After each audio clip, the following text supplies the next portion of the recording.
જેમોલોજીકલ institute of America એટલે કે GIA દ્વારા મોટો નિર્ણય લેવામાં આવ્યો છે। જેવી રીતે નેચરલ હીરાનું ફોર્સી પ્રમાણે ગ્રેડિંગ કરવામાં આવે છે તે પ્રમાણે લેબગ્રોન હીરાનું ગ્રેડિંગ કરવામાં આવશે નહીં। GIA ના આ નિર્ણયને કારણે લેબગ્રોન ડાયમંડ ઇન્ડસ્ટ્રીઝમાં ખળભળાટ મચી ગયો છે। તો સમગ્ર વિશ્વમાં ફોર્સી આધારે હીરાનું ગ્રેડિંગ થયા બાદ તેનું મૂલ્ય નક્કી થાય છે, પરંતુ હવે લેબગ્રોન હીરાનું ફોર્સી પ્રમાણે ગ્રેડિંગ GIA નહીં કરે, જેના કારણે લેબગ્રોન હીરાની વિશ્વસનીયતા ઘટાડો થશે તેવું હીરા વેપારીઓનો મત છે। હીરા વેપારીઓનું કહેવું છે કે લેબગ્રોન ડાયમંડ ઇન્ડસ્ટ્રી પર તેની માઠી અસર પડશે।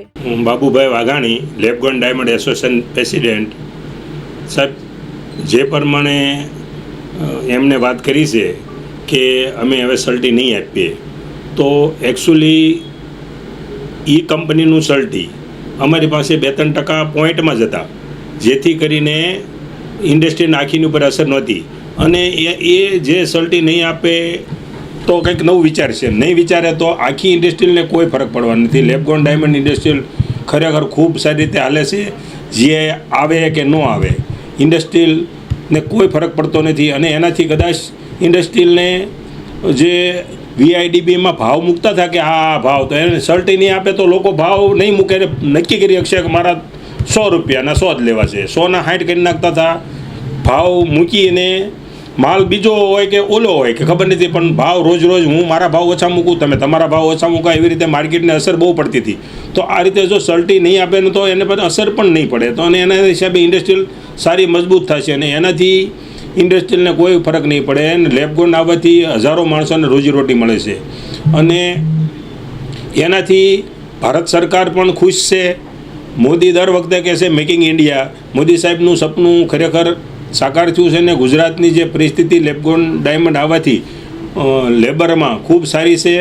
હા, નો ડાઉટ નેચરલ ડાયમંડનો ધંધો ઓછો થયો છે, પરંતુ એને પેરેલલ એને નુકસાન કાંઈ કર્યું છે એવું નથી, એને પેરેલલ બંને બિઝનેસ ચાલે છે, એ ધંધો પણ ચાલે છે ને આ પણ ચાલે છે। કસ્ટમરને સંપૂર્ણ ભરોસો રાખવાનો, જે રિયલ ડાયમંડની સામે આના 10 પૈસાનો જ ભાવ છે।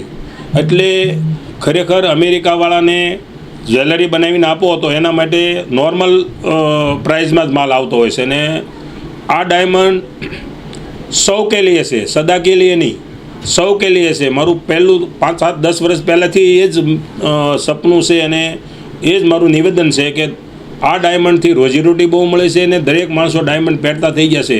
અને દરેક માણસો હજુ ઇન્ડિયામાં 10%-15% પહેરે છે, ઇન્ડિયા ખાલી 50% માલ પહેરે ને તો અમારી ઇન્ડસ્ટ્રી આનાથી ડબલથી વધારે થઈ જાય છે। આ સંસ્થા નેશનલ ડાયમંડમાં વધારે સલ્ટી આપે છે અને આમાં એની પ્રાઇઝથી અમને આ સલ્ટી બનાવવાનું પોષણ પણ નથી, કે જેથી કરીને આની પ્રાઇઝ અમારા પ્રોફિટ કરતાં એનું પ્રોફિટ વધી જાય છે, મેં એની પાસે સલ્ટી કરાવી તો।